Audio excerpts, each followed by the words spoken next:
Hi, and welcome to another episode of Conversation with a Chef. I'm Jo Ritty, and I love sharing with you the conversations I get to have with talented and passionate chefs. It's the backstory, if you will, to the food they're putting up. I begin today by acknowledging the Wurundjeri people of the Kulin Nation, traditional custodians of the lands and airwaves where this conversation takes place. Land which was never ceded, land where communities came together to eat seasonally, locally, and without exhausting resources. I pay my respects to their elders past, present, and any First Nations people listening today. Today I'm talking to Anthony Thalassinos. Anthony is the head chef of George Calombaris' new restaurant, the Hellenic House Project in Hyatt, a bayside suburb about 35 minutes from Melbourne CBD. I think you'd have to have been under a rock if you didn't know that George Calombaris had opened a new restaurant, and I, like many, was following the lead up and opening, as well as the star-studded diners such as Nigella Lawson and Gordon Ramsay, who've been sharing their love of this new venue on social media.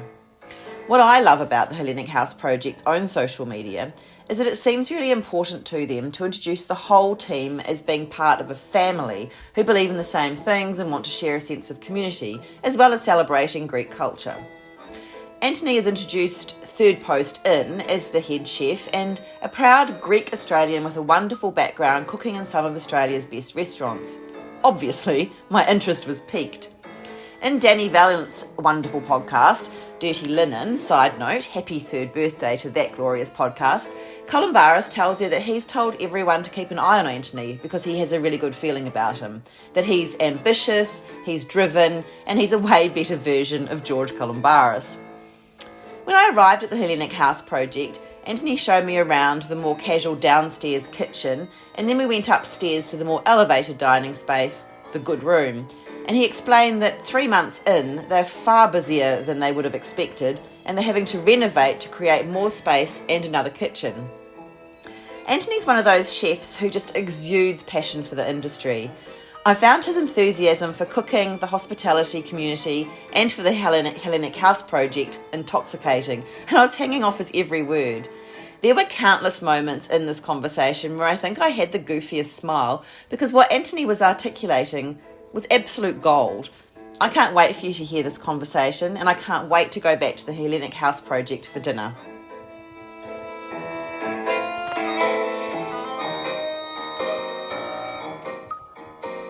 Hi, how are you? Pleasure to meet you. Yeah, nice to meet you. I'll take you around. Yeah, great. So this is, sorry, we're just in redevelopment at the moment. Wow, already? Yeah. Well, we didn't occur that we'll be this busy, so it didn't cancel us, so we'll be this busy, which is fantastic. So we originally just thought that this would suffice. So this is being the kitchen. So we operate both eateries from here, being the casual restaurant I sit for, and upstairs, which I'll take you now.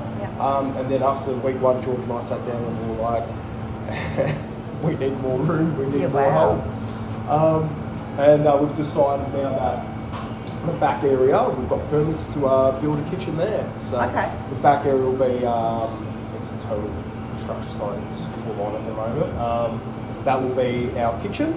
The Thalassinos will run here and I'll run down there, so it'll be operational. So congratulations, that's a great success story, and a hat, so awesome. Thank you. It's been a whirlwind, it's been brilliant. Everyone's worked really hard, so we're wrapped, we're absolutely wrapped, it's stunning. I'll take you upstairs, where the good room is. Thank you for making a trip down as well. Oh, of course. So this is actually all new, relatively, the last few days. Wow. A few weeks.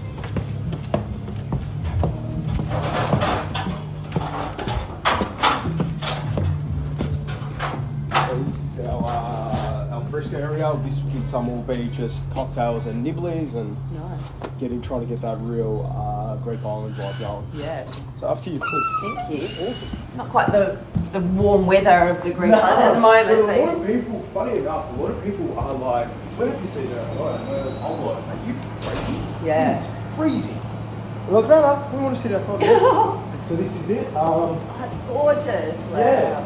So that's the architectural done by Calombaris Design, so another local that George got.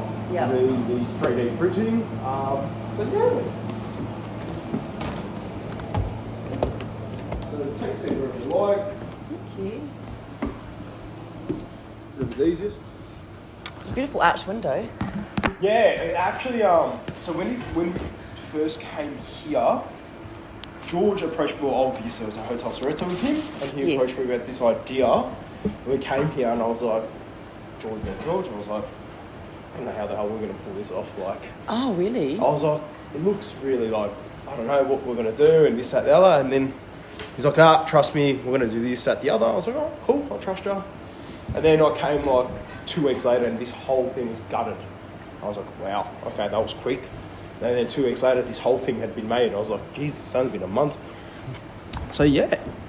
So it came together quite quickly then? 6 weeks in total. That's so impressive. 6 weeks in total. So originally it was, with the other owner, Phil, a chicken shop, as well as a frozen yogurt place at the back. And then, I don't know who approached who about the idea. I think maybe GC approached Phil or vice versa. And George said, look, apparently he said, I think I'll let the chef I want there.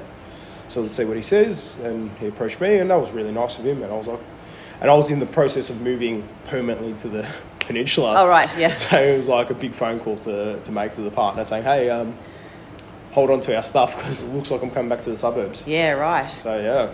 Yeah, because I hadn't realised, obviously, I looked through and I realised now that you were at Hotel Sorrento, having just spoken to Nick yeah. across the way. But, so, because it's a big drive otherwise, if you drive Well, I have a house in Rosebud. Do you? Yeah. So Nick's a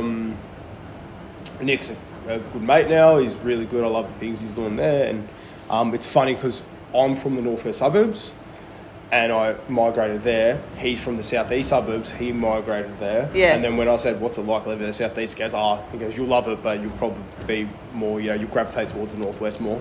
And then when I settled here, he goes, what do you reckon? I go, I prefer being back in the northwest suburbs, to be honest, because that's what you're used to. Yeah. But it's funny. Like we made that connection because we never really knew each other until we were both there. Yeah, that's right. So it's good. Yeah. So I can't even get over. I feel like when I look at the Instagram page for the Hellenic House project, it's so full of joy. I feel like it's it feels like a family, sort of group or restaurant that are the people behind it. Yeah. So it's totally that. George and his wife Nat and his kids, they're all involved. They get amongst it. They're all a part of it. Phil, Evil, the guys involved, the team, the kitchen team. It's a celebration, I feel, of our past and present, what we're doing, and hope, and what we want to put towards our future. As cliche as that sounds, that's what we want. We want everyone to feel like, we joke around saying it's like a TV show like we grew up with. You got that funny family kind of sitcom going on here. And we're proud of that. We're not trying to steer away from that. A lot of, I don't really look at reviews, but sometimes when I've seen reviews, the beauty that I look into it, it's not that, the food's amazing, the atmosphere's amazing. It's not the service. It's about, I love coming in and seeing George and his team smiling and having a laugh and having banter together.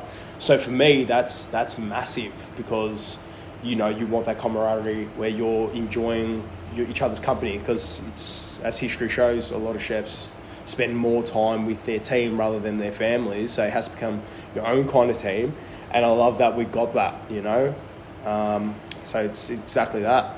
And I'm sort of hope that eventually people will move past the stories from the past, because I was sort of thinking when you were saying that, is that something that George had to do, is to show how family it is here because of what's happened with staff in the past?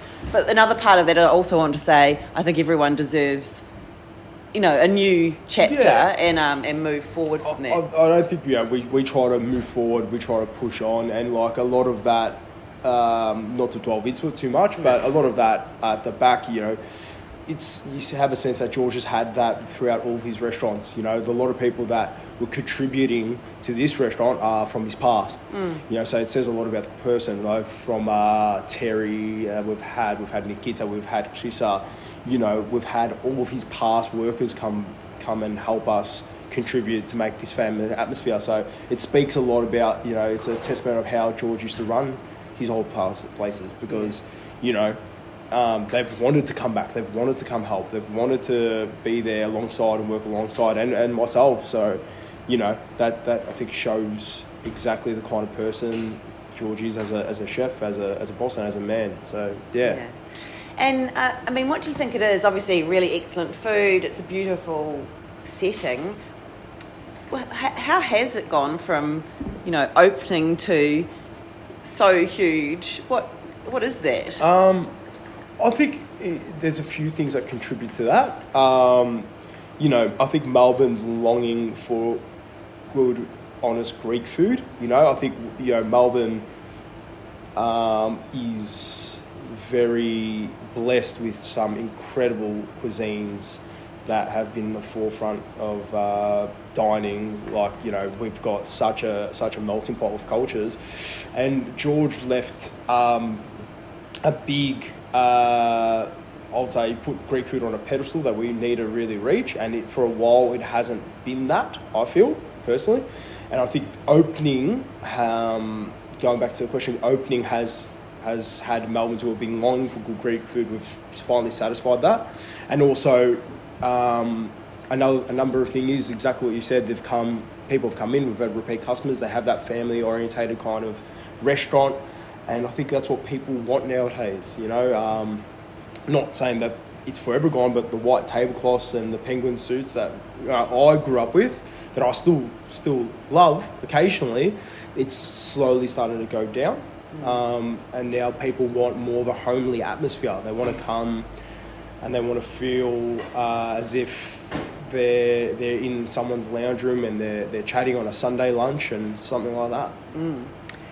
And I saw, I'm a big fan of Nigella, and she's obviously a big fan of the Hellenic House project, because I just saw an Instagram post where she was remembering the soft serve Greek ice cream, yogurt, frozen yogurt with the syrup on it. Yeah, the metacast syrup and the sea salt and olive oil. Yeah, and I was like, wow, she's wherever she is now and fantasizing about that. It must be pretty good. No, she was a great sport.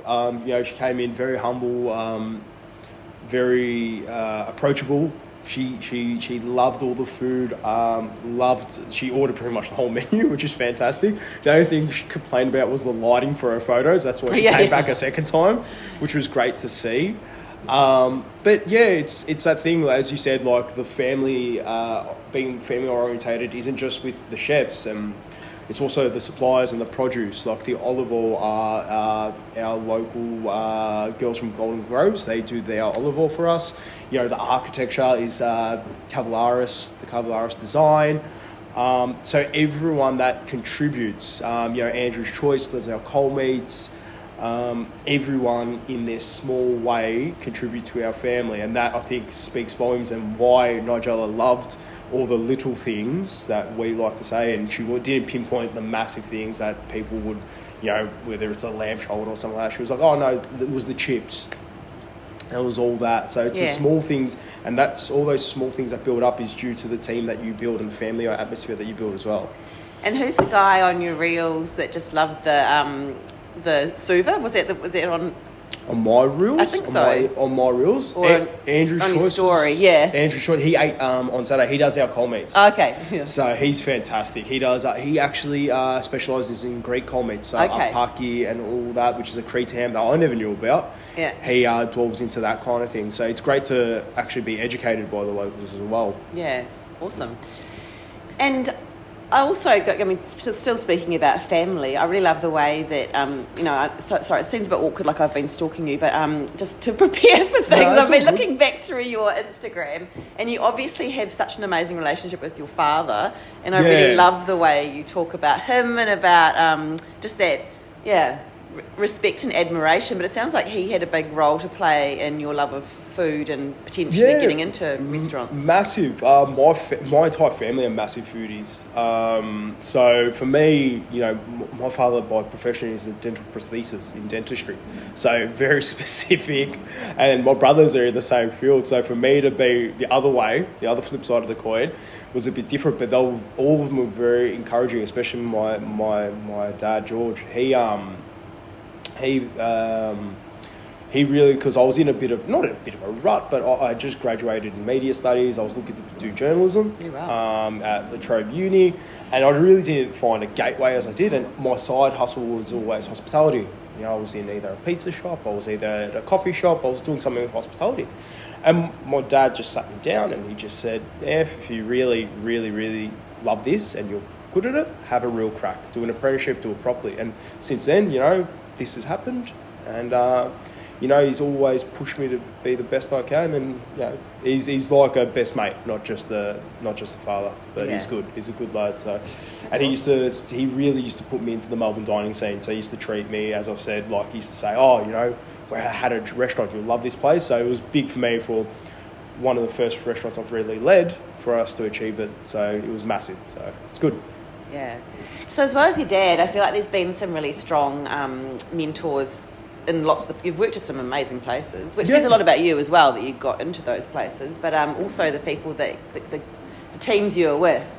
And I mean, I think maybe it sounds like you're a really respectful and appreciative person, because it seems like throughout, you're very enthusiastic about the other people that you're working with and the restaurants that you're working in, like Montalto and Park Street Pasta and all those places. Yeah, I think the thing that I really look towards is just personalities. You know, I worked with Matt Wilkinson and Diana DeSensi, you know, on not I would say a whim, but they just said, "Can you come help me for a wine dinner?" And straight away in a kitchen, I really took to Dee and Matt because it was the same personality, the same banter as I had. Gus, who's fantastic at Park Street, we had the exact same ethos as well, which was brilliant. Mario Di Natale at Grossi. So all those chefs that I've had a connection with isn't just due to food, it's also due to personality, how their humour is, things they're into. So I look towards more of that necessarily. I think if you have a good person or someone that's great at, you know, a great personality, I think you can teach them and work with them and do anything you can. If you've got someone who's a bit toxic, no matter how talented they are, you really only go so far with them. Yeah. And is that something that you take into your leadership as well? Yeah, I think, you know, you want to build a team that has a common ground. You know, you want to build a team that, you know, I remember, like, you'd hear about the horror stories of kitchens and, you know, the revolving door of chefs going in and out. And I was like, I do not want that. I don't want someone to come in and be here for a few months and be like, this isn't for me. I want to build a team where, you know, you're promoting from within. They want to learn from within. They're striving for something more from within. And I want to be that chef that people are like, I want to work for him. You know, you don't want to be somewhere where it's just a short tenure, because what's the point of that? They're there for 3 months and then they're like, no, it wasn't for me. The rumours are true. I think you need, you know, you get the best out of people when they're at their happiest. And that's what you need as a leader. And that's so true. And I always think too that you know, as a diner, I'm always hoping that is the situation in the kitchen. I think it's reflected in the food as well, and it's a better situation for everyone if everyone is happy. Yeah, exactly right. It's hospitality after all, and I think that also means within internally. So tell me more about the food, because I've been seeing all these great reviews and photos and so on. When you say home style, is it stuff you grew up with? Definitely. It is a take on stuff we've grown up with. Like, you know, George and I have brainstormed stuff that we've wanted to try that we wouldn't stereotypically see in a restaurant. You know, stuff like stifado, which is a braised beef or a braised oxtail we use at the moment, braised shrimp. We'd never think you'd see stifado on the menu. You know, horta, which are just braised greens. We never thought we'd see horta on a menu. Our take on hilopites, which is pasta, which is usually short and square, but you can get some long ones. We never thought we'd see hilopites on a Greek menu.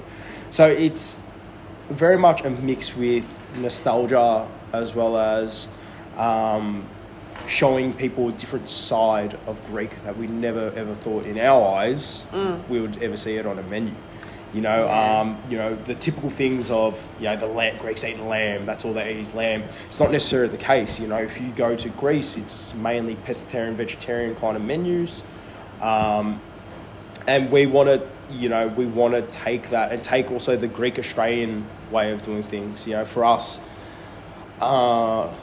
lacerda is something that my dad eats, which is bonito in brine. That he's like, can you put that on the menu? So we're trying to look at that. Juveridlakia is a meatball soup. There's stuff that people that have only known Greeks to have lamb and tzatziki, we want to try and break that mold and do stuff that we've seen from our grandmothers and, so on and so forth. And I saw, is it Yaya's tiramisu? Yeah. That looked really amazing too. Yeah, it was a bit of an ode to my time at Grossi and Park Street, obviously synonymous with tiramisu. And I just thought, how can I, bit of a tongue-in-cheek, turn this into something Greek? What did Yaya always have in her pantry? So she always had uzo. She always had Melu Macarena, the biscuit. She always had Eon chocolate. So I was like, well, and Greek coffee, obviously. So I was like, they're all the elements that contribute. You need a soft biscuit that absorbs coffee. You need a liqueur of some sort. So I was like, let's have a play around. And, everyone loved it, which was fantastic. It was awesome to see. And it looked good too. Do you bring it out to the table? Yeah. So a lot of our plates, funny enough, like we have also Sam Gordon, who does all of our beautiful plates that you see right now by hand that we went and helped with. They're gorgeous and what he's done for us. But also our serving plates are, funny enough, from our grandmother's pantries. So we've got those old, really 80s style, kind of plates. And we have those bowls for that tiramisu, which George, funny enough, would run in while I'm trying to prep and be like, oh my God, I found this bowl. How cool does it look? I'm like, that's awesome. Thank you for that. What do I do now? But it's been great. It's been really exciting to go and get all those antiques and show them in a different way. Whatever we plate, our doll mothers, we plate in plates that we've cleaned from our own pantries, the tiramisu, exactly those crystal bowls that you would only get in your grandmother's good room. You can't touch them. We put them in there. So it's great that we've utilised everything that we got in our own backyard. And are you putting together the menu, or do you do that in consultation? It's a bit of both. George will sit down and I will sit down, and we have the beauty of changing the menu every day if we want to. Oh. So it's dependent on what the best produce is, what we feel like doing, and we'll sit down, GC and I, and George will be like, I have this idea, let's muck around with it, see if it's good. And then I had my own idea. Let's muck around and see if it's good. It was a bit of a rivalry. On Saturday, he did his own dish. He did a gift feathers dish, and I had a titi kafti, which is a dip with anchovies dish. And we tried to see who would sell more. And I got one over him, but he sent one of his dishes to someone else, so he technically thinks it was 1-1. So okay. It's a funny little game that we play, but it's a lot of brainstorming we do with each other, and a lot of people contribute, which is great. You want to promote creativity within your culture. Yeah. Is that what, you seem very enthusiastic about cooking and chef life, which is so great. Is that what keeps you in there? Is it the creativity side? Is it the thrill of service? Is it the hospitality aspect? What do you love about being a chef? I think it's a mixture of everything. Yeah. I think being a young kid growing up and loving just to be social, even though chefing can be a little bit isolated sometimes, but having that camaraderie with the team, and that industry where, a friend of mine, John, said to me perfectly, we went and ate at Sarai with Ross, and it was John's birthday, and Ross invited us to one of the tables. And John said to me, it's beautiful that your industry, like, everyone shows so much respect, admiration, that if they recognise you, they might send you something small. He goes, you don't see that in a lot of industries. And I love that. Like, I love the fact that, it's not just your team in a chef life. It's that if you're in the industry, it's well respected by everyone. you know, because I would do the exact same for someone who is in the industry for myself, and I saw them come into my restaurant, and I know they go through the exact same hardships as I do, so I would want to do something small to make their experience a little bit, more special.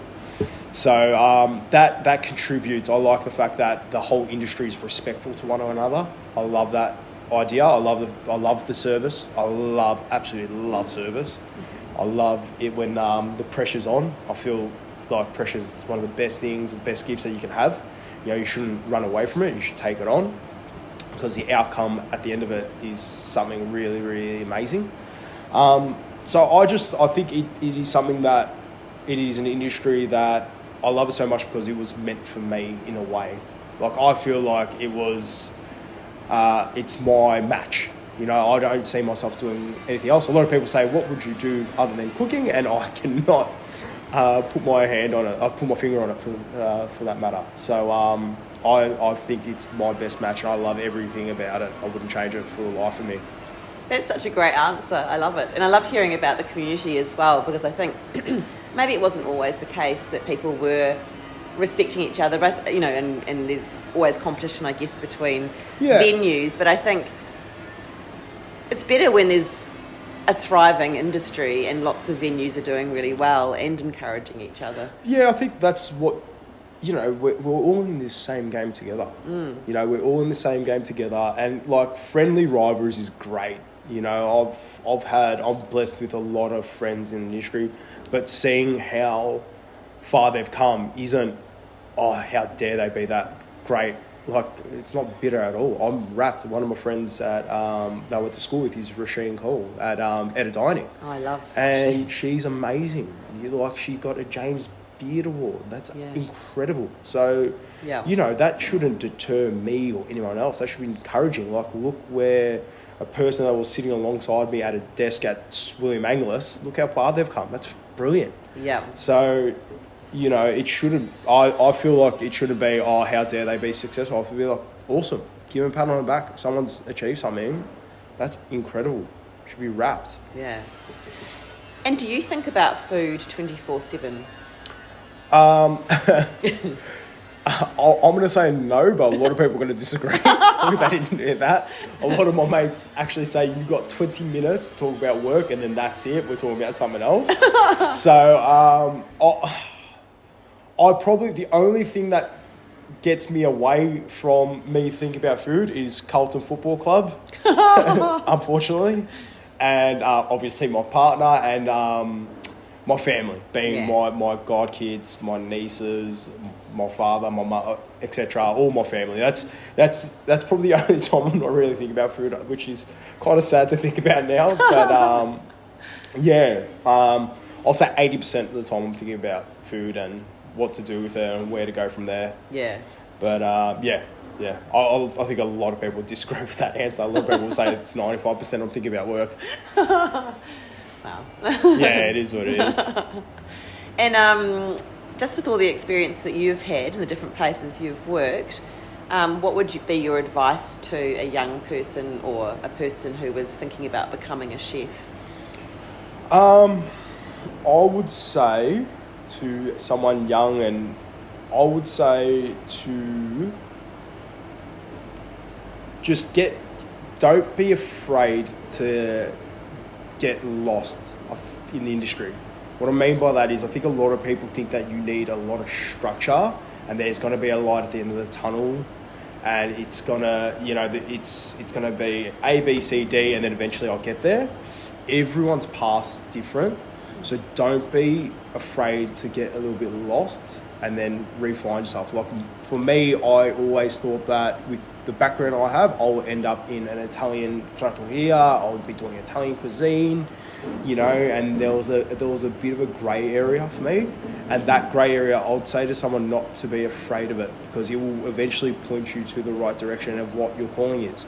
I was always the one to run away from my Greek heritage. I was always the one to say, trying to adopt a different type of personality to be something else in the industry. So I was a bit lost. And now that this has fallen on my lap, it's been the best thing for me, to rediscover my heritage, to rediscover my love for Greek cooking, to rediscover my love for, cooking things that I grew up with. So I would say to someone that wants to be a chef, dive into it, 100%. If you are thinking about doing it, get into it, as I did, because I did something totally different. I was at uni doing journalism, and now I'm a chef. And don't be afraid when you feel a bit lost. It's good, and then it will get you to the right direction. That's awesome. Thank you. My Perfect. pleasure. Lovely to talk to you. Love to talk to you too. Thank you so much. Thank you so much for listening to this episode of Conversation with a Chef with Anthony Thalassinos. You can check out all the goodness on Instagram at the Hellenic House Project and Anthony's own account at @anfa_, that's at ANFA_. And if you liked what you heard and you want to hear more stories from other chefs, I'm on Instagram at Conversation with a Chef, where you can be notified when a new story comes up. You can read the chat at www.conversationwithachef.com. I'd love it if you told a friend about my chats, and of course you can follow me on Apple and Spotify podcasts, or in fact I think many platforms where you listen to your podcasts. Once again, thanks so much for listening and have a great day.